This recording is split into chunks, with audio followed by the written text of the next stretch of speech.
Hi, my name is Randy Riopel, and I'm a manager for the International Finance Corporation. I worked for IFC in Beijing from 2004 to 2009, and I really enjoyed my time there. I just wanted to tell you a little bit about it.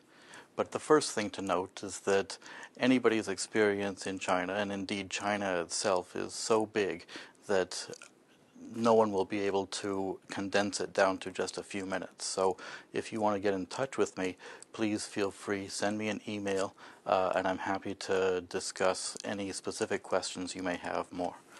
But let me tell you a little bit about my experience and why I enjoyed it so much. I think for the most important aspect of it was, for me, was the people, particularly in the World Bank and the IFC office, were so nice and overwhelmingly helpful that it made our experience really quite easy to get settled into China and get to being productive and understanding the Chinese way of doing things to some extent. Probably the toughest challenges I had revolved around three different aspects. One was the lack of English spoken in China. I unfortunately am not very good with languages, so I picked up a little bit of Chinese before I went, but it wasn't very helpful at all, and I didn't have time to learn Chinese while I was there. But again, my colleagues in the office were incredibly good about being helpful and helping to translate and things. But I was struck by how few people in China speak English. So the language on the street, the language of business, is all done in Mandarin.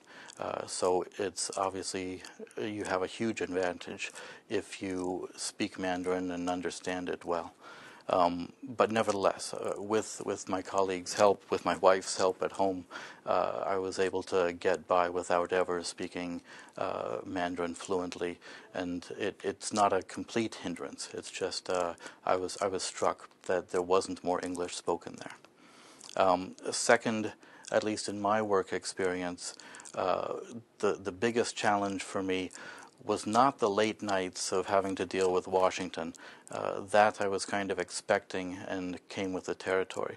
But the amount of travel involved in getting to the clients and to the business was a real eye-opener for me.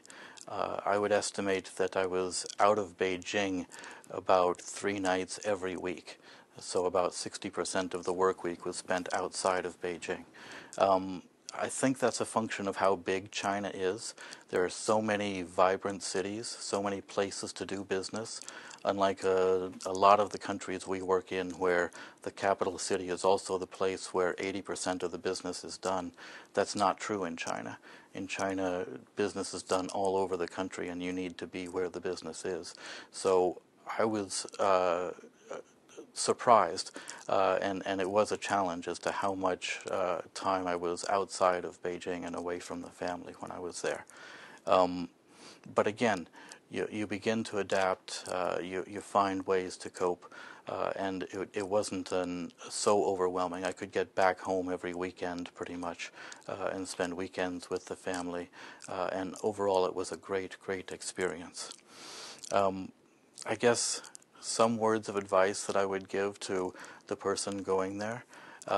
First, try and be properly deferential to your host people, so to speak. I mean, a lot of times my colleagues go in thinking that they know how to do business, they know what they want to do, and they're a bit of a bull in a china shop, so to speak.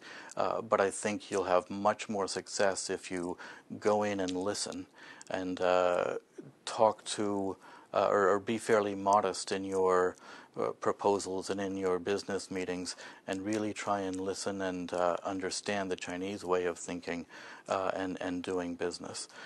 You're not going to go into one business meeting and wow them and get the business immediately. It's very much a culture that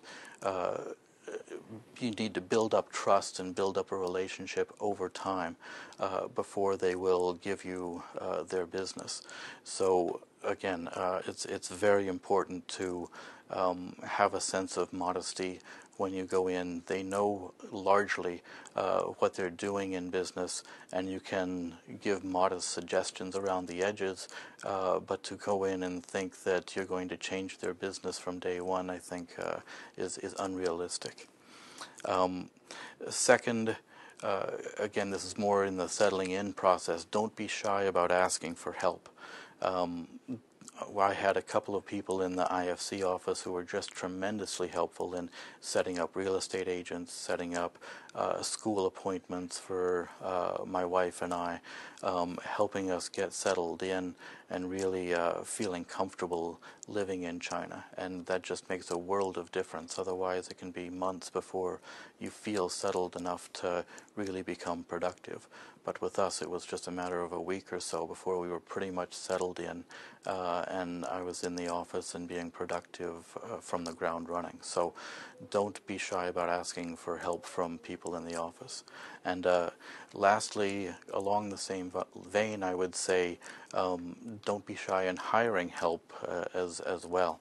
One mistake I would say that my wife and I did from the beginning was we thought we could get by with a part-time housekeeper and that was about it. But it's invaluable to have good help around you. Even things like paying the bills can be complicated if you don't know the culture and don't know the system, but if you have a good housekeeper and possibly a good driver who can also act as a handyman, for us it was just absolutely necessary, and they made our experience in China so much better than it would have been if we really had tried to do everything ourselves. That's about it for now. Anyway, again, if you have any questions, please don't hesitate to get in touch with me directly and we can talk more about it. Thanks.